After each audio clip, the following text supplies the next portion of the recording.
तो दोबारा से रीइंकार्नेट हो जाता है। मगर रीइंकार्नेट होने के बाद ज़ाओ चिन काफी ज्यादा हैरान था, क्योंकि इन 10,000 सालों में वो सारे के सारे गॉड्स और डीमंस जो उसके साथ थे वो मारे गए। अब वो इस इंसानी दुनिया में अकेला गॉड बचा है। क्या वो अपनी फैमिली और लवर से दोबारा से मिल पाएगा? तो कहानी की शुरुआत में हमें एंशिएंट टाइम्स का सीन दिखाया गया, जहाँ पर ग्रेवयार्ड में एक योद्धा को दफनाया जा रहा था। जिस बंदे ने उसकी टूम बनाई वो उसके लिए काफी ज्यादा इमोशनल हो गया, मगर वो अपने इमोशंस को कंट्रोल करते हुए वहाँ पर एक बहुत ही पावरफुल फॉर्मेशन सेटअप कर देता है, जिसे 6 पाथ ऑफ रीइंकार्नेशन भी कहा जाता था। और अब वहाँ पर एक एनर्जी जमा होते हुए इस जगह को सील कर चुकी। अब हमें कई सालों बाद की कहानी दिखाई गई, जहाँ पर 2 हंटर्स एक ड्रैगन को पकड़ने की कोशिश करने लगे, मगर ये छोटा उस्ताद इतना फुर्तीला और शातिर था कि बार बार उन्हें चकमा देने लगा। और ऐसे ही भागम भाग करते हुए वो उसी ग्रेवयार्ड के पास पहुंच चुका था, जो कि हजारों सालों से सील्ड है। अब उस छोटे ड्रैगन को ये जगह काफी ज्यादा डरावनी लग रही थी, इसलिए वो वहाँ से भागने की कोशिश करता है। लेकिन तब तक वो शिकारी वहाँ पर पहुंच चुके थे, तो उनसे बचने के चक्कर में वो ड्रैगन सीधे उस ग्रेवयार्ड पर बनी हुई शील्ड पर पटक गया। और उतने में ये लोग देखते कि वहाँ का मौसम काफी तेजी से बदलने लगा। वहाँ पर सोलर इक्लिप्स शुरू हो गई थी, जिसमें से एक पावरफुल हेवनली थंडर उस शील्ड पर हिट होकर वो ब्रेक हो जाती है। और ऐसा होते साथ ही वो लिटिल ड्रैगन सीधे उस कब्रिस्तान में पटक गया। साथ ही दोनों हंटर्स तो वहाँ का माहौल देखकर ही भाग निकले। इधर वो ड्रैगन काफी ज्यादा डरा हुआ था, और तभी एक टूम अचानक से ब्रेक होने लगी। साथ ही वहाँ पर काफी तेज बिजलियां कड़कने लगी, जिसके चलते इस टूम में से एक बंदा बाहर आ गया, जो कि हजारों सालों से दफन था। वेल, ये है हमारा हीरो ज़ाओ चिन। उसके अवेकन होते ही मौसम दोबारा से नॉर्मल हो गया। साथ ही ज़ाओ चिन को काफी ज्यादा तकलीफ होने लगी।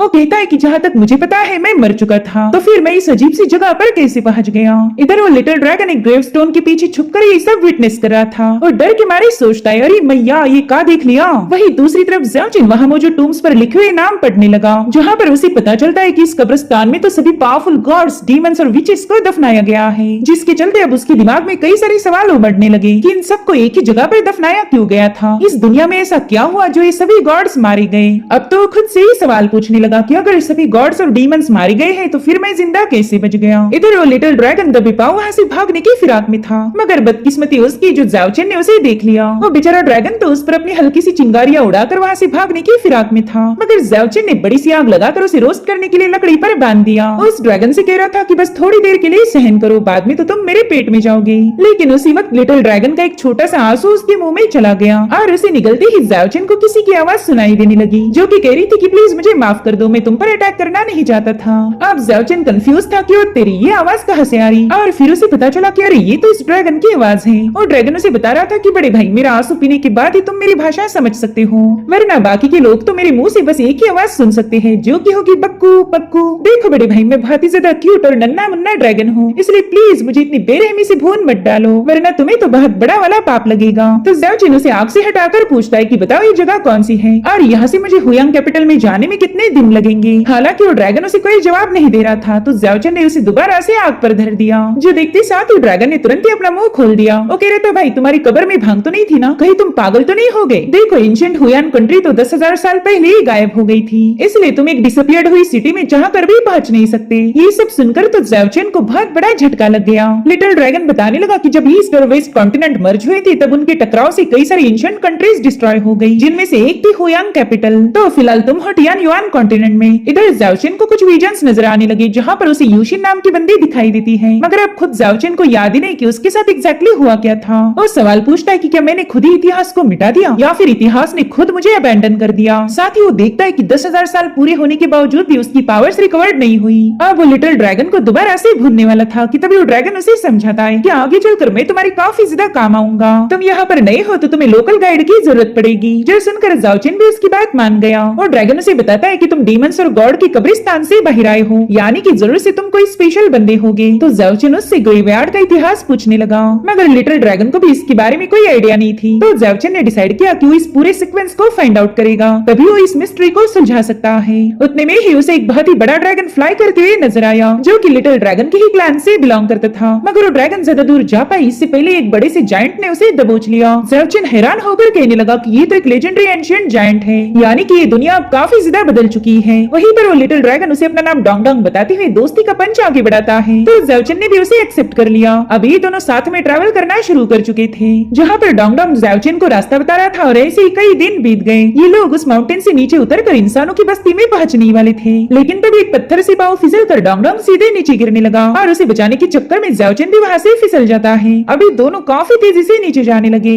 ज़ाओचिन की किस्मत तो इतनी ज्यादा खराब थी कि वो सीधे जाकर एक लड़की पर ही कूद गया जो कि वहाँ पर नहा रही थी। ज़ाओचिन को पता है कि ये लड़की इसकी चटनी बनाने वाली है और होता भी बिल्कुल वैसे ही। उसने एक ही पंच में ज़ाओचिन को पानी से ऊपर फेंक दिया था। अब ज़ाओचिन तो वहाँ से पीटने से पहले ही निकलने वाला था कि तभी वहाँ पर एक और कल्टीवेटर पहुँच गई। उसने ज़ाओचिन के मुंह पर एक जोरदार पंच लगा दिया था। अब ज़ाओचिन को पता है कि यहाँ पर रुका तो और ज्यादा पिटाई होगी, इसलिए उन लड़कियों से कहने लगा कि शुक्र मनाओ मैं लड़कियों पर हाथ नहीं उठाता, वरना तो तुम दोनों की चटनी बना देता। और तभी उसकी टक्कर हुई एक तगड़ी बॉडी वाले बंदे के साथ जिसका नाम था कियानहुआ। अब ज़ाओचिन कुछ बता पाई इससे पहले वो बंदा उसकी तगड़ी धलाई करना शुरू कर देता है, मगर ज़ाओचिन ने ज्यादातर उसके अटैक को डॉज कर दिया था, इसलिए कियानहुआ का हाथ बटाने के लिए यूशिया भी वहाँ पर पहुंच गई। वेल इस बंदी के पास आइस पावर्स थी तो उसी का यूज करते हुए कई सारे बबल्स बनाकर ज़ाओचिन पर अटैक करने लगी। उनमें से एक बबल डोंगडोंग को आइस में ट्रैप कर लुढ़काते हुए इस बंदी के पास लेके जाता है जो कि इस ड्रैगन को कुत्ता बोल रही थी। इतना घोर अपमान तो डोंगडोंग का आज तक नहीं हुआ था। इधर ज़ाओचिन उन बबल्स का यूज करते हुए कियानहुआ को ही फ्रीज कर चुका था। उसे लगता है कि अब ये मसला रिजॉल्व हो जाएगा, मगर ऐसा नहीं हुआ क्योंकि अब ज़ाओचिन को उस मेन बंदी का मुकाबला करना होगा। अब अगले सीन में हम देख पाते हैं कि उस बंदी ने ज़ाओचिन पर हमला करते ही वो समझ गया था कि ये तो वॉरियर पिक के सेकंड लेवल वाली कल्टीवेटर है,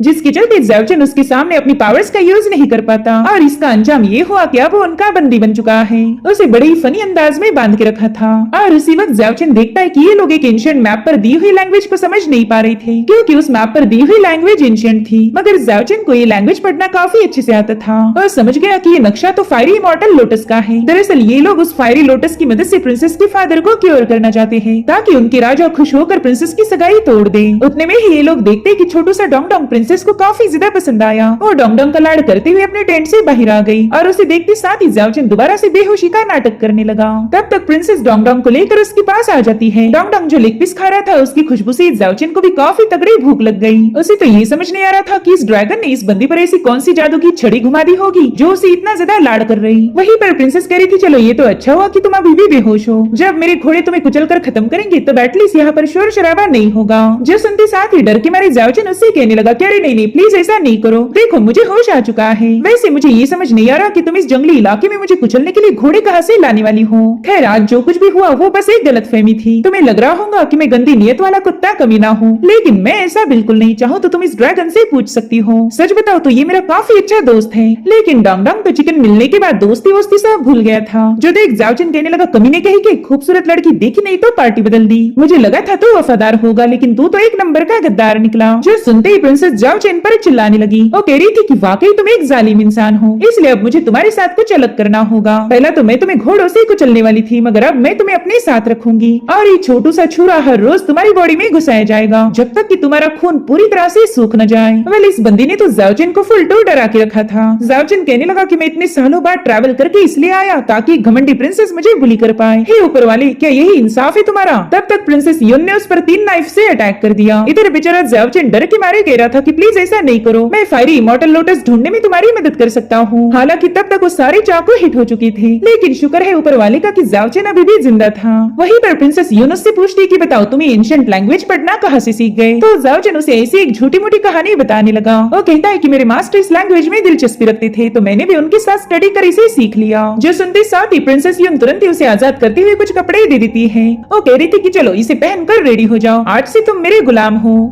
वेल इन लोगों की सारी बातें दो छोटी छोटी वुडन डॉल्स ने भी सुन ली थी जो कि इन पर काफी देर से नजर रखी हुई थी। अब फायरी लोटस के लोकेशन पर पहुंचने के बाद ज़ाओचिन इस प्रिंसेस से पीछा छुड़ाना चाहता था, मगर वो बंदी तो उसके गले पर नाइफ लगाते हुए कहने लगी कि क्या तुमने वो पुरानी कहावत नहीं सुनी, जो एक बार गुलाम बन जाए फिर वो हमेशा गुलाम रहे।